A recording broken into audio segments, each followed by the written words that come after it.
Mike Hopley, musicians and bars getting beer. Cheers, Mike. Cheers. How you doing? Not bad. How you doing there, Bill? Yeah. All right, been a while. so it's Ozzyborns reunion farewell. Yep. Tell me about it. Well, it's I can tell you a funny story. It was years ago in another band. We started to do the song "No More Tears." So what happened was we played at one of the local jams, and then Lorne, who does Ozzy here, he had gotten wind of this, and because he was an Ozzy fan, he decided that the next jam that he comes out to, if he could sing it. And so of course we said, sure, of course. I was already playing in a band with Lorne anyways, right? So in another band, whatever. So Lorne, he comes out to the jam, and we played "No More Tears," and we get to the solo section, and Lorne, right, he rips his shirt right off. It's hilarious. So then he got that was the impetus for this band, and then so then I hadn't seen Lorne for a little while. He was playing with his band, Who'd Have Thunk It, in Newmarket at the Hound and Heather. And so I went to see them one night. Hadn't seen them for a while.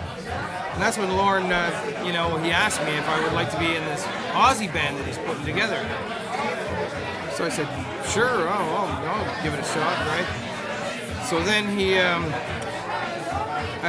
at some point, my wife calls me on the phone and says, there's a bird in the house. There's a bird in our house, she says. So I said, okay, I'll be right home. I just finished watching these guys play, and I'll be right home. So I go home, and it turns out it wasn't a bird, it was a bat. A bat in my house, right? That must have been it. That was it right there. It's like, well, Lorne just asked me to be in this Ozzy band here, and then that very night, my wife calls me, and there's a bat in my house, and I thought it was a clear sign, eh? So, and it went through a couple of different incarnations and everything, but the lineup for tonight with Lorne and Mike Thorne and Neil Newman and Connie and myself, that was the one that clicked, eh? So that's what you have here tonight. Is this is the band, this is the lineup that did about 95% of the gigs. Eh? That's great. Yeah, it was great, and that was about 12 years ago because my daughter was just born when that all came down, and now she's 12 going on 13 next month. So, my God, it's like throw an ashtray at me or something if I'm talking too much. No, that's what it's all about. So 12 years ago you started the Ozzyborns, and what was the wildest show you did? The wildest show we did, well, it wasn't, it may not have been so much the wildest show, it was some of the wildest places that we had to stay. And one that comes to mind is the Matabanic, it's called, in Haileybury, which is north, we all got in the van, loaded all up all our gear, and drove for hours and hours until we got there. It was like on the Quebec border. Anyways, Temiskaming it's called. And we actually played on both sides of Temiskaming. We played on the Ontario side and the Quebec side, right? That was pretty wild. When we played on the Ontario side, the no smoking bylaw had pretty much been in effect in bars, right? And but on the Quebec side, it was walk into the bar and people are smoking at the bar, and it's like, oh, beautiful, So I don't think you can smoke in the Quebec bars now anymore, but they followed suit, which was a drag. Oh my God, I ramble on. I ramble. This is great. No, I enjoyed talking to you. Yeah, Bill, it's, me and Bill, goddamn, we went to high school together. 30-something years ago. Just, yeah, Sir John A. MacDonald. And hey, here's another famous alumni that went to our school, and Eric McCormick.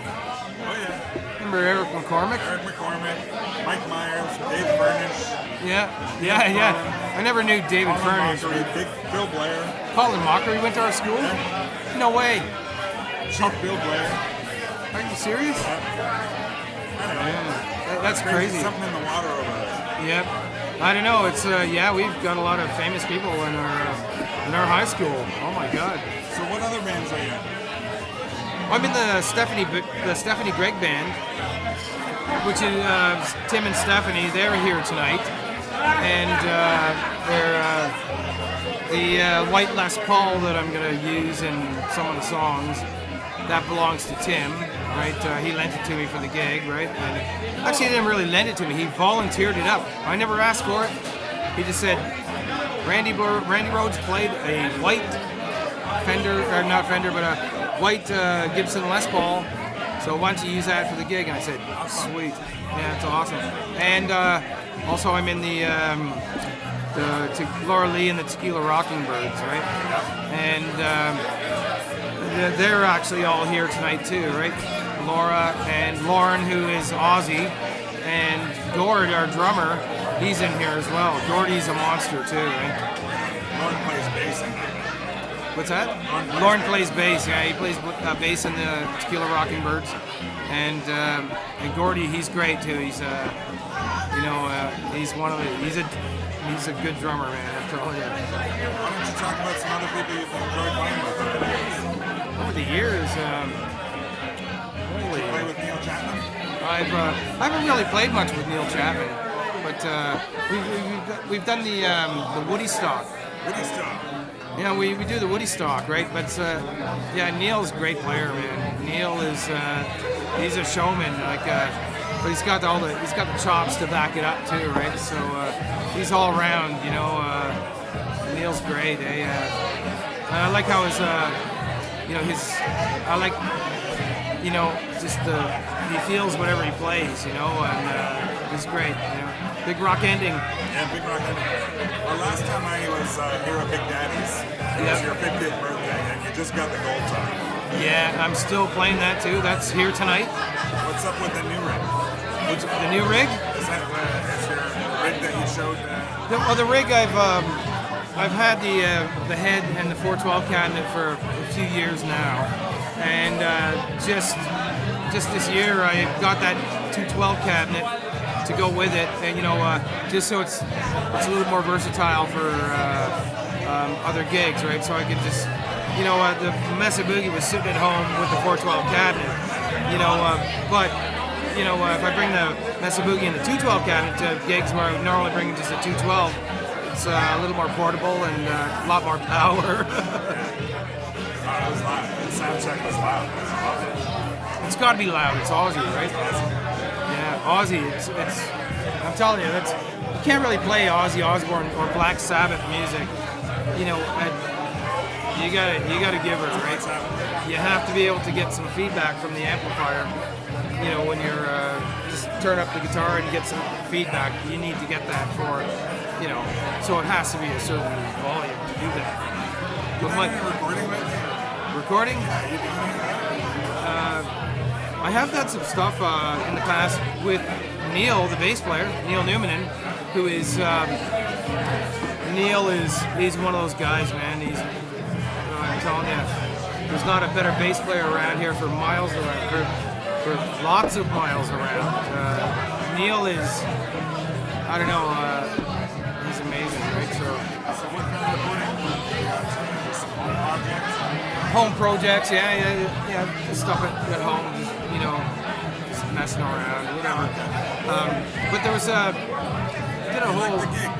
we did a whole thing actually, concept record, really Pink Floyd-ish, and new age type thing. It was a collaboration between Neil and this guy Jan. I don't know his last name, and very classically inspired, but it was actually pretty cool. There was some, and Neil Chapman actually played on that, and Grant Taylor from the Salads. You know Grant. he was on that too. A bunch of guys. Another guy, Dan Deandra, who plays in a who played in a Black Sabbath cover band. After Forever, I think they were called. And he's on that as well. Laura Lee is contributed, did vocals. It's a few years old, but it was actually some pretty cool stuff. It was like Floyd and progressive Floyd. I swear, it was pretty cool. That's great, Mike. Anything else you want to talk about? Any funny stories from the road? Or anything? Funny stories from the road. You're always oh my gosh! You always got something to make me laugh. Oh yeah, there was I don't know if you know, I'm sure that there's some people that who watch this on the internet here. Nobody watches this. I do. But there's a place toward Hope area, the Ganny. Oh my God, that's the worst place. Although the place is okay to play, it's the accommodations that are really horrible. And my buddy Gordy, who I was telling you about, who's the drummer in the Tequila Rockin Birds, as he can attest, you will go upstairs to where your room is, and all you can smell as soon as you're going up the stairways upstairs is urine. And the nastiest thing, you look at the carpet, and there's dirt, like dirt trails on the carpet. You can tell they haven't been cleaned in 20, 30, 40 years. And it just, oh my God. I think it was okay, but the accommodations were horrible. Oh, don't put that on there. Okay, I'll get that up. All right, on that note, I guess we'll say goodnight to Mike and have a great gig. And I hope it's not the real farewell. Yeah, hopefully not, Because it's whatever. We might do another, who knows? Another farewell. Yeah, I mean everybody's schedule is pretty busy, right? So that's the thing, right? So this is like the planets all aligned for this one today, right? So. All right. Well, musicians in bars getting beer. Cheers. Mike Hopley, the Ozzyborns.